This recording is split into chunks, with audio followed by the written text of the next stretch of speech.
皆さんこんにちは。マイメロディー&クロミの監督を務めました三里智樹と申します。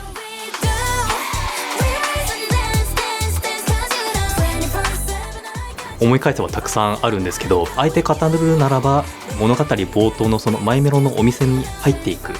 シーンですね。第1話ということもありまして、それぞれのキャラクターの紹介、一個一個の造形もかなりこだわって作られていますし、羊毛フェルトという柔らかい動きにもとことんこだわって、マイメロ初登場のシーンです。いらっしゃいまストップモーションっていうのが、別名そのコマ撮りアニメーションとも言うんですけど、こう動かしてはカメラで撮影で、またちょっとこう腕とか耳とかの関節をこう動かしてはこう撮影っていう、1日でだいたい3秒から4秒ぐらい撮れたらいい方なのかなっていう本当に地道な作業ではあるので、どうしてもそのカメラがこう定点カメラ、固定した状態で人形を撮るっていうことがやっぱり基本としてあったりはするんですけど、そればっかりだとどうしてもちょっと観客が退屈になってしまうんじゃないかと。物語の冒頭ということもあって観客の目を引く必要があるので、やっぱりこうカメラワークとかも意識しながら、一人称視点でこうマイメロのお店に入っていく。もともとハリウッド映画とかのカメラワークが激しい作品も大好きだったりするので、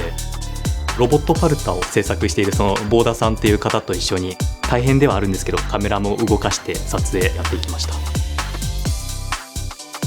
参考にさせていただいたものはもう多々あるんですけど、そのうちの一つとしてあるのがいちご新聞のその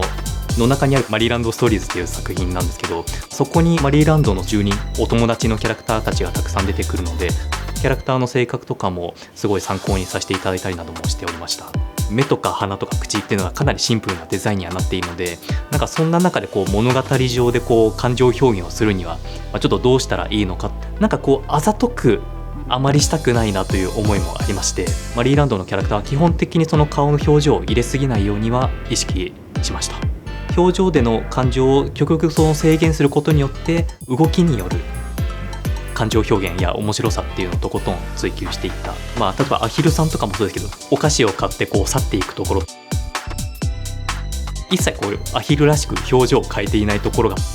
シュールで可愛いっていう。ぷいぷいモルカーの頃からとにかくその動物らしさっていうことには意識してはいたんですけど、今回の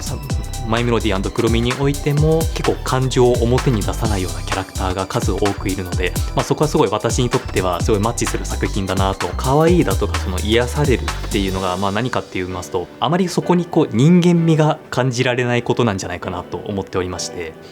例えば同じく1話アライグマくんが並んでいたのに、そこにこうクロミが突然現れるんですよ。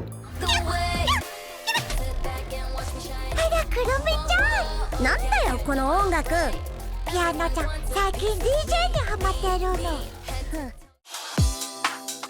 DJ の音楽に乗っているような感じではあって、アライグマくんは一体どんな感情なんだろうってことを個人的には想像しちゃったりしますね。この動物はこういった感情なんじゃないかっていう風にそう解釈する遊びもあって、明確な表情がないことによって無限な可能性が潜んでいるっていう、動物の感情にはいろんなキャラクターの可愛いっていう要素を発見していただけるとすごい嬉しいなと思っております。今回のマイメロディー&クロミではとにかく数多くのキャラクターたちが動き回ります。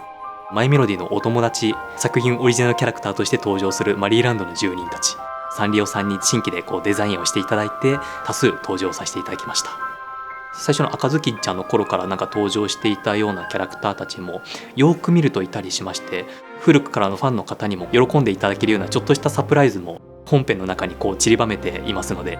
本当にお見逃しなくご覧いただけたらと思います。